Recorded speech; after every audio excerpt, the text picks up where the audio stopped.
Chanter, c'est une forme de militantisme parce que on est visible.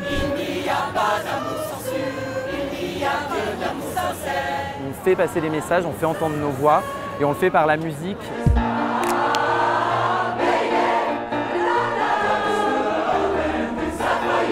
Equivox, c'est le chœur LGBTQIA+ de Paris. C'est un chœur de 80 personnes, donc c'est quand même vraiment énorme. Et il y a tout type de profils professionnels, des hommes, des femmes, des personnes trans.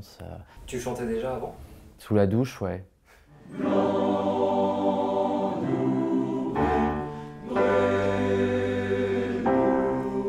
Je suis à Equivox depuis 2000, ça fait 23 ans. C'était le chœur gay et lesbien à l'époque, quand je suis arrivée, ça s'appelait comme ça. Je voulais rencontrer plus de gens, faire des relations, des amis, l'amour, tout ça.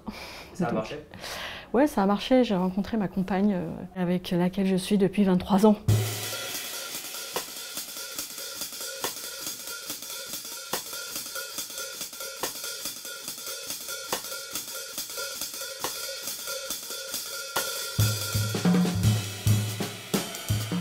C'est mon bracelet de Rahan, Pilgajek de 1983 ou 84 et je l'ai retrouvé dans les vieilleries. Et j'adorais Rahan, tu vois, déjà lesbienne un peu dans l'âme.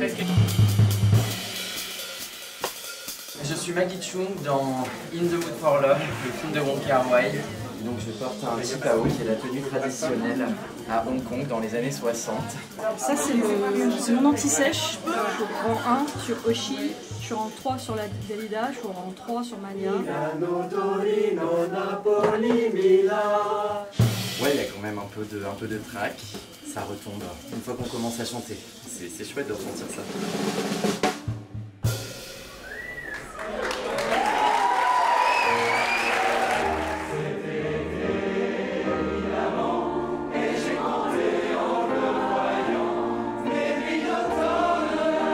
On ne perd jamais ce regard de lutte. C'est un militantisme soft, c'est une manière de faire passer des messages qui ne sont pas dans le discours politique forcément. L'intérêt d'une chorale, c'est de chanter ensemble et c'est aussi de faire des spectacles, c'est se montrer. Moi je suis à basse 2, donc moi je suis dans les plus graves.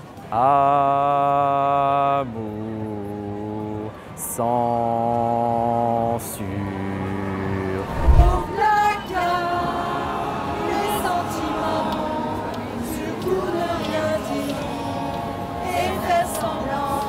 Moi, je n'ai jamais fait de musique, je ne sais pas lire une partition, je n'ai pas fait de solfège et direct, on me donnait une partition dans les mains, on m'a tout de suite rassuré en me disant « t'as pas besoin d'avoir un bagage énorme musicalement parlant ».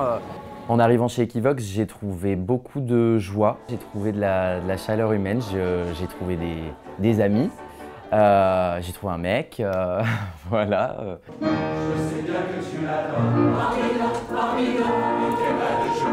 le fait qu'il y ait des générations différentes chez Equivox, alors c'est quelque chose qui m'a frappé. Moi, voilà, comme je disais, j'ai 31 ans. Par exemple, j'ai pas traversé, je sais pas moi, les années SIDA ou ce genre de choses. C'est aussi voilà, des façons de voir à quel point certains ont traversé ça, ont survécu à ça. On se met un peu à la page aussi, on est confronté à des points de vue différents. Cette confrontation-là, elle est vachement importante.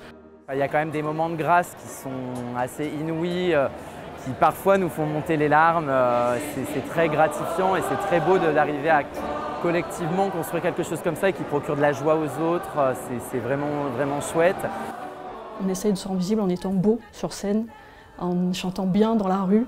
Donc ça c'est beau, ça a de la puissance dans la rue. D'un regard tu me traînes jusqu'à l'église. Un regard et tout entière je me brise.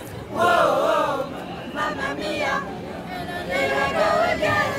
Mama, how can I resist you? Mamma mia, aujourd'hui je sais, non, non, j'aurais dû t'apprivoiser.